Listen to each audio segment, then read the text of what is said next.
Hi there, it's day 158, and today's topic is if everything suddenly is too much, then step back.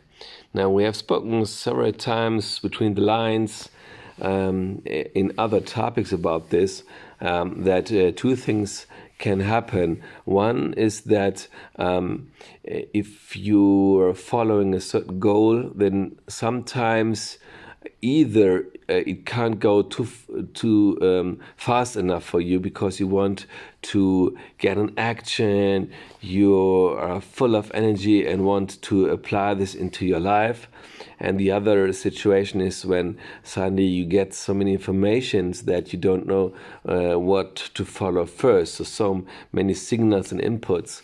And both are too much, and too much stress is not good for this. I think it's like when you are running and suddenly you are out of breath.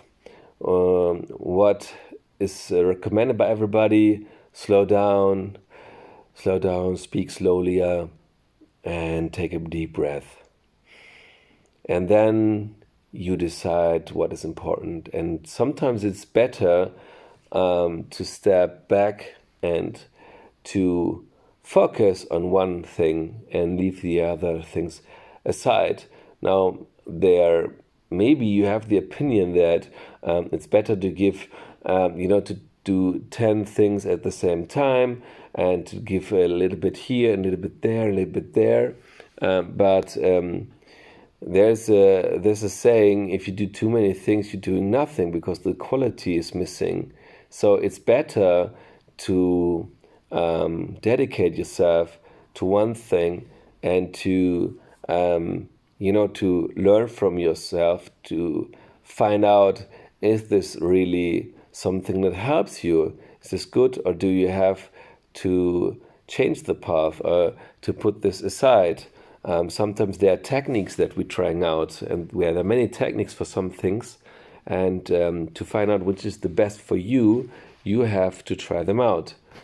It's like, let's say, for example, you want to meet 10 people. If you meet them at the same time and then you dedicate just 10 minutes, how can you find out how the other person is ticking? And just by giving 10 minutes. So it's better to invest more time to get a feeling about them, and then to decide, do you want to continue to develop this relationship, in which direction whatever. So slow down. And also, when you want to speed up some things, it can't go too fast for you. Then there is nothing that you will miss, and there is nothing to lose. We always think that we don't have enough time, but to be honest, I think we have more than enough time. It's not that we want to do 1,000 things in our life. It's more like 2-3 goals, bigger goals. And the same as with your talents. You have just 2-3 big talents, and dedicate more time in those ones. And for everything else, there's more than enough. You have 365 days to enjoy every day, to do something new if you want to, and then you will find out that it's more than enough.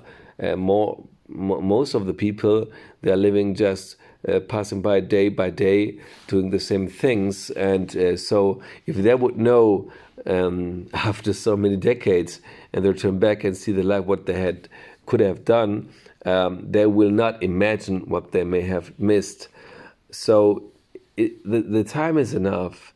It's more about finding out for yourself what is really important.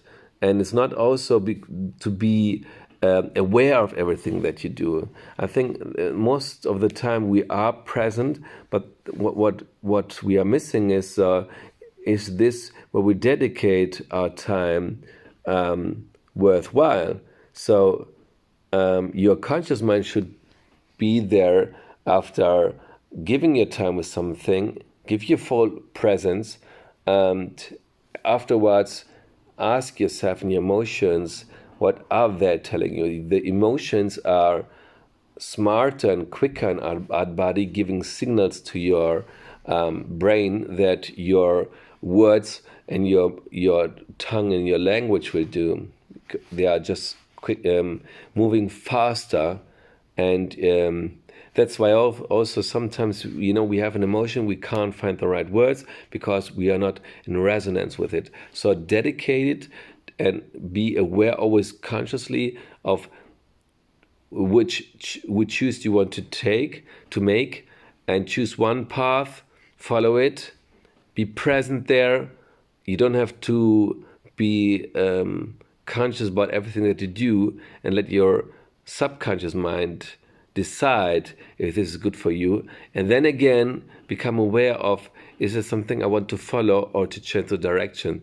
I think this is the best way how to deal with conscious emotions and just being present for everything that we do.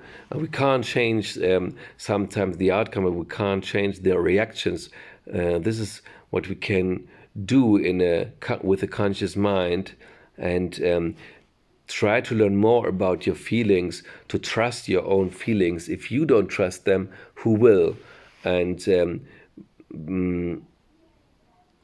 successful people are those people who are following, they are the master of their life, and they trust their own feelings. The more they do this, the more they are finding out that they don't need anybody to tell them what to do. They have an inner guide that tells them this is right. When I started doing this challenge, and little by little I found out this is the best way, I'm always most of the time I'm very happy. I'm feeling a fulfilled life now, although I haven't found yet this moment where I say this is the meaning of my life. I haven't found it yet, but so what? I mean, we still have a whole future in front of us, and we don't have to go through life like we have to know every step that we make. The next step, it's just enjoy the ride. That is, the life is in a ride, and it's like a vacation. If you would know every time what expects you, you would never be so happy forwardly. So try to see this as a vacation where you're happy and enjoying everything that you're finding out. And that's it. Just be there and enjoy. Stay tuned until tomorrow. Bye-bye.